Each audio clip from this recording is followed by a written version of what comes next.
Hello, everybody. Welcome back to the Engine House. I am your host, of course, Gandy Dancer. It has been a crazy couple of months here.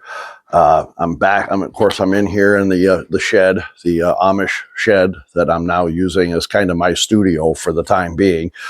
The garage is gone. The mudroom that was there is gone.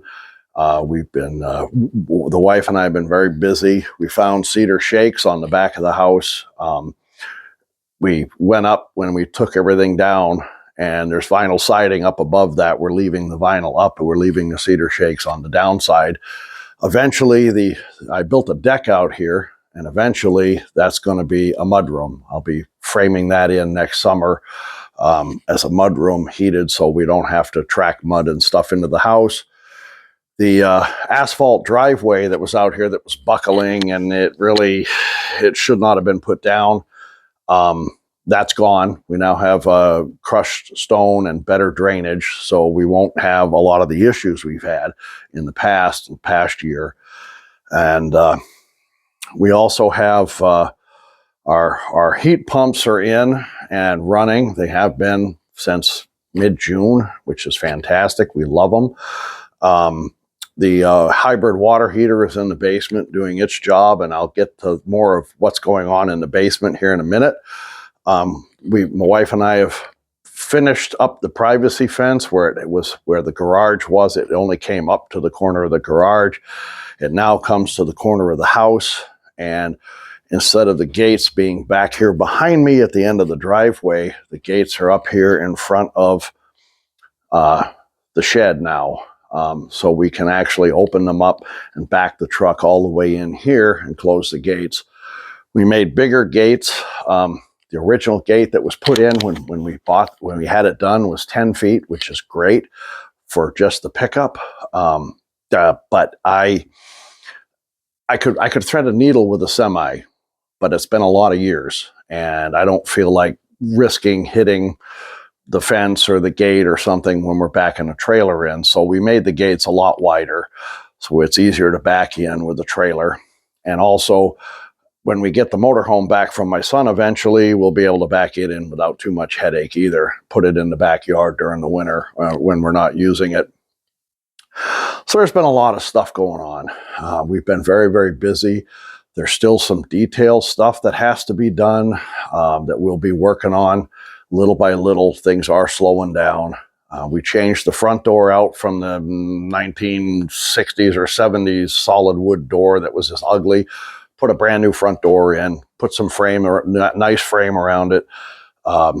There's still a lot of little detail stuff we've done. Now, getting back to the basement. When I first moved here, I was excited to have a big area to put my layout down, and I planned this whole thing out, and it's a massive, you've seen pictures, it's a massive thing. And I wasn't thinking about my disability taking the best of me. In order to do stuff in some areas of the layout, I have to climb up on it. That's getting harder to do. So we discovered here, this is a 100-year-old house with a stone basement. And we don't have standing water, but we do have damp. When we first moved here, there was a dehumidifier in the basement. It's a very small one, and it wasn't keeping up. The reservoir would fill up really fast, and if we left it running overnight, it wasn't running in the morning, and then it burned out. And then we didn't have one this summer. We bought one, but then we decided we were going to do the hybrid water heater, so we didn't take that thing out of the box. We took it back. And anyway, the previous owner finished off the basement. In my excitement to have a place that was finished off and big enough, I didn't go through any of it and really look it over. I just started building. The first thing we had to do was we had to take up the carpet down there that we found it was just smelling terrible with the moisture. We did that, and it kind of alleviated things. And then over the winter, it wasn't too bad. But again, damp basement. The sheetrock on the ceiling down there is soaking up the moisture, and there's probably it stinks down there of mildew, and there's probably mold. we take the sheetrock down, we're going to find stuff behind on the other side of it, I'm sure. The same with the paneling. The paneling is cheap. It's not real wood. You know, if you've seen it, it was popular in the 60s and 70s. They still sell it. I don't like it, but it was there. I haven't not liked the lighting. I know in some of my videos you see when I'm shooting, the lighting stinks down there. The lights are too small, and when I'm trying to film in a certain direction, they throw a glare on the camera. I don't like that. So there's a lot of stuff wrong. The biggest thing is it absolutely is unbearable down there right now. And part of my disability from the war is COPD, from all the junk I breathed in over there in the Persian Gulf. And of course, I also was a smoker, and that doesn't help. My lungs can't handle that basement. So we are going to pack up the trains, and then we are going to disassemble the layout. And the reason is we have to take the walls down and the ceiling down. So all that paneling has to come down, all that sheetrock. Thankfully, there's no, I managed to get behind the paneling and look. There's no insulation back there. Whatever he tried to do, he didn't do it right. He did not seal anything on the basement. I don't know if it would have mattered or not. I don't know if he could have, but the dampness gets in down there in the summer, and it just is causing havoc. So he also, if we take the walls down, I will gain more room, because in a couple of places the wall is a foot away from the foundation, and in other places it's 6 or 8 inches. And also the wall between my train room and the furnace room, if we take that wall down, I can move my work desk underneath the basement stairs. So that'll be out of my way and a little more room for me to work there. And my layout can go into the furnace room 5 or 6 feet. So that's a benefit. And I can move so I'm going to redesign my layout as a big L with maybe a corner so the tracks can go. It depends, how I'm going to work that. And of course, I've said in the past, I did not wire the tracks correctly to get power where they needed to be all the time. That was me. Everybody makes mistakes. We're allowed. I hadn't been in the modeling hobby for many, many years, and all this stuff is, I just kind of let it go. Now I can do it right. And I'm going to build the layout maybe 3.5 feet wide so I can get at stuff. I'm going to salvage my mountain that I've worked on for about a year now. I'm going to cut either side of that out and take that out and frame it so that I can set it back in a new framework and turn it so it blocks the trains coming behind it, so you don't see the trains until they come around and in the front.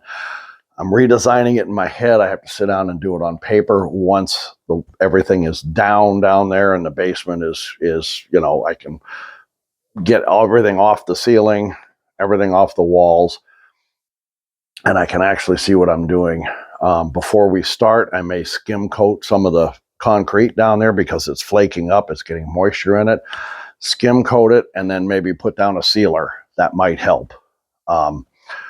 We'll see what we can do. So it's been a very, very busy time, and it's going to even get busier.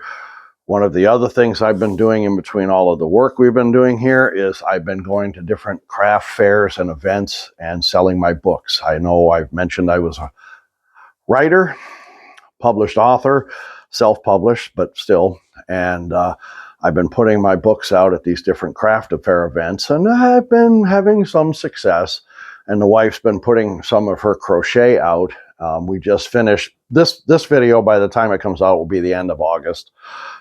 This is the weekend prior to, it's like the 25th. So, we're looking at another week. We just did a 3-day event at Presque Isle at the Balloon Festival. It was Thursday. The crafters part was open from 4 to 8. Friday, 4 to 8. And Saturday, which was yesterday, was 11 to 8. And honestly, we did pretty good. The last few events we've been at, we've done really well at with the books. My wife just put her crochet out and she cleaned up Saturday. So did really good there. I have 3, possibly 4 more events. Couple in September, 1 in November, and then 1 possibly at the 1st of December. So we have been very busy. We've prepped for these. It's kind of a, we got everything prepped. We order books to replace the books we've sold. We have to get everything in the truck. We have to go. If it's a 2-day event, you set up, you do it, you leave it there overnight, you come back the next day, and then when it's time to break down, and it's been kind of crazy. So it's been that in between everything else we've been doing. And I've been dying to get back to the trains. And again, I just haven't, every time I've gone down in that basement for one reason or another, it has just about gagged me down there. And I can't stay down there for long. So as a matter of fact, my son is going to come up and help me get some of that stuff off the ceiling and get everything so I don't have to break my neck doing it. My son and grandson will be coming up. I'll let them know when, and we'll get everything torn down, cleaned up, and then I can start reframing. I hope to salvage most of the framework, the plywood, and all the foam. I'm thinking I'm probably not going to salvage that. I don't know for sure. If I can get it, I put it down on the plywood with liquid nails. I screwed the plywood down to the frame. I don't know if I can get to the screws and take them out. I'm going to see if I can find a way to maybe get the paneling off, most of it. And if I rough up one side, I'll flip it over because there's your ground cover. See, reuse if I can. So we're going to find out. That's coming up here pretty soon. I'll be starting on that. The other thing we have to do is just when you think you're, the light at the end of the tunnel and it turns into an oncoming train. Our bathroom is so small. The previous owner was a teacher, and he raised a family in this house. They had a very small bathroom. If it was designed different, things would be different, but I think he did it for expediency. The shower is so small, and it's a glassed in with a door, and it's so small, if you want to change your mind, you have to get out of the shower to do it, okay? It's that bad.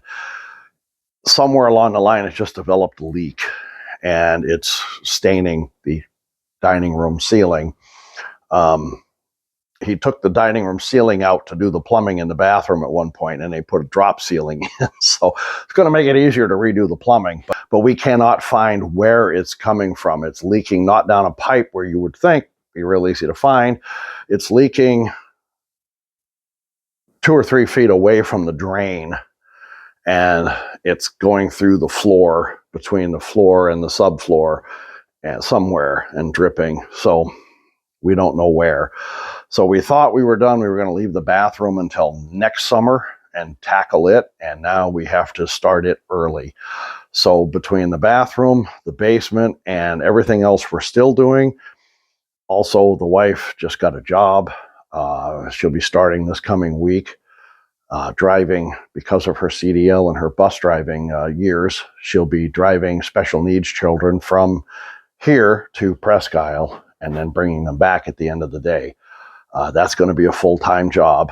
So in between all of this, she's going to be doing more crochet. She's going to be editing my videos and probably editing my books. And I'm going to probably go back to doing some of the cooking and a few of the other things that I used to do when we lived out in the cabin. When she was working full-time, I would take care of the house. So there may not be as many videos as there used to be, but I hope to get a few more out. A couple other things. I mentioned in another video, I had a American Flyer from the 1950s, the locomotive, the 5 or 6 cars, and or 5 cars. and I paid $15 for them at an antique shop out there. And the locomotive and tender were a mess. I don't know if they've been sitting in water. I have no idea. The cars were a bit of a mess. I finally got the locomotive running, but I wasn't sure. I wasn't sure if I got it running. I didn't know if I could use a Lionel transformer on it. Didn't really want to risk it because I just put a lot of work into it. So I found a American Flyer transformer. It's currently down in the basement, and bought it. Here's the box it came in. Original box, by the way, and it has even the original instructions, which are a little moth-eaten. I don't even see the holes in that, but yeah, it's a little, and transformer works beautifully. I also ordered some track. Here we are. Not and no turnouts, nothing fancy. Some straights and some curves. I got enough to do a nice big oval with.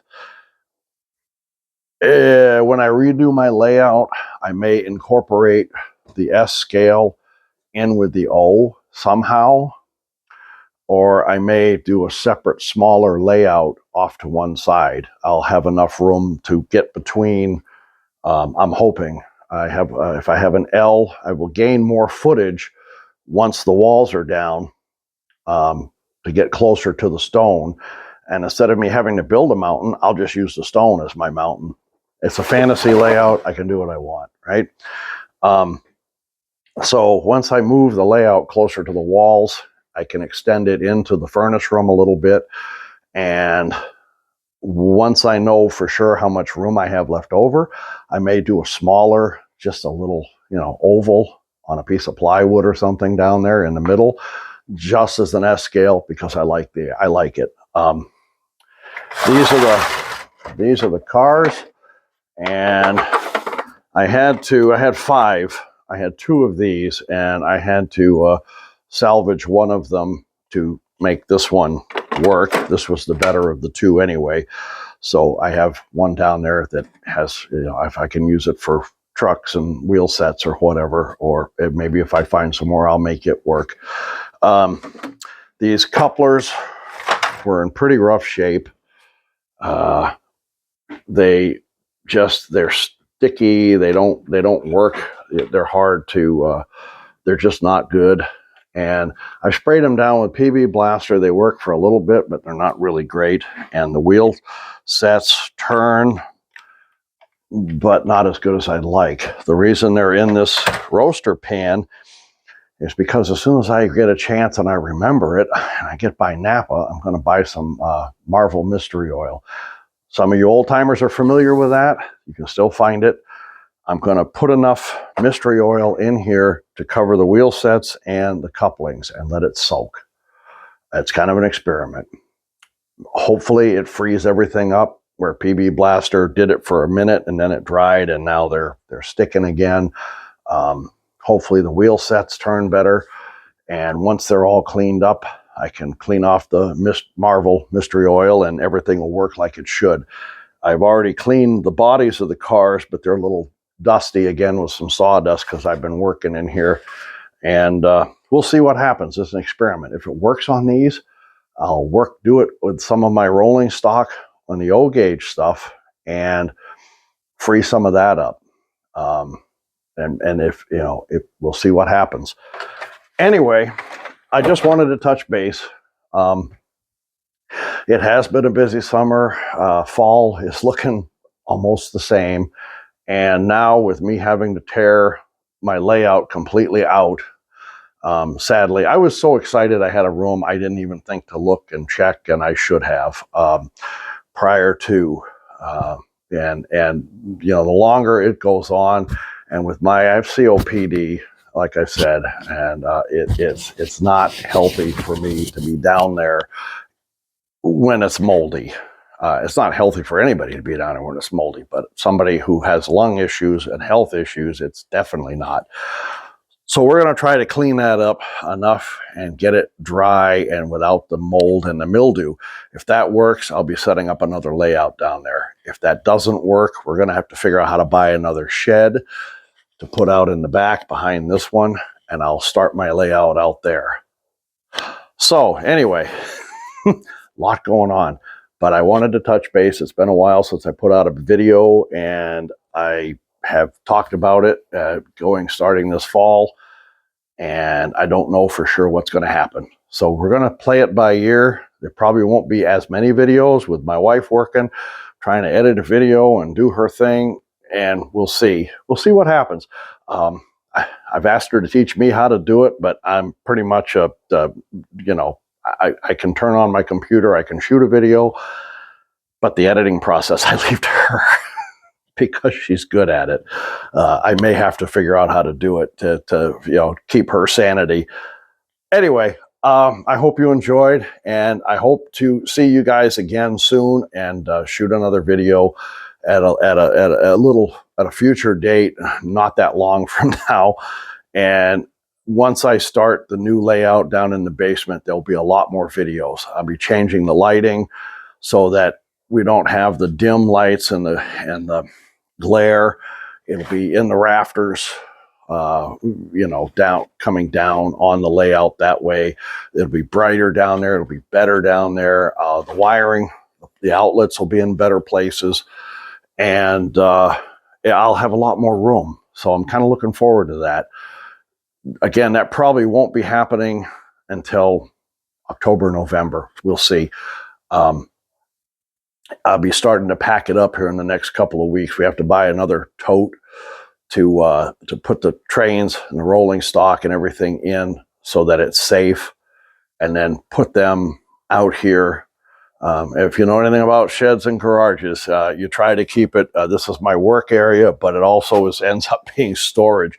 My books are over here in totes with everything we take, to the folding tables, the folding chairs. I have a dolly that we use to get everything in and out in one shot. All that's in here. My son's pellet stove is here. Once they find a place to live, they're going to take the pellet stove. But in the meantime, this is kind of a catch-all. So my trains, all my rolling stock, my locomotives, everything, buildings and whatnot will probably be coming out here to reside until we get the basement ready for me to start my new layout. Once I do that, we'll be filming down there once again. And I'm kind of excited about that. I'm depressed about the fact that I got to tear the layout down I worked so hard on, but new start, fresh start. Model railroading is learning. Everything is learning. If you're not learning, you're not going to advance there. So anyway, I hope you enjoyed this video. Hit the like button. Leave a comment. I've got 164 of you following me, and I might get one comment. So please leave a comment. I like interaction. I do it a lot when I'm selling my books. I'm interacting with people all day. That's a little more personal. It's not like I'm here on a video talking to you, but it's still, if you leave a comment, I can interact, and I enjoy that. Anyway, have a nice day, and bye for now.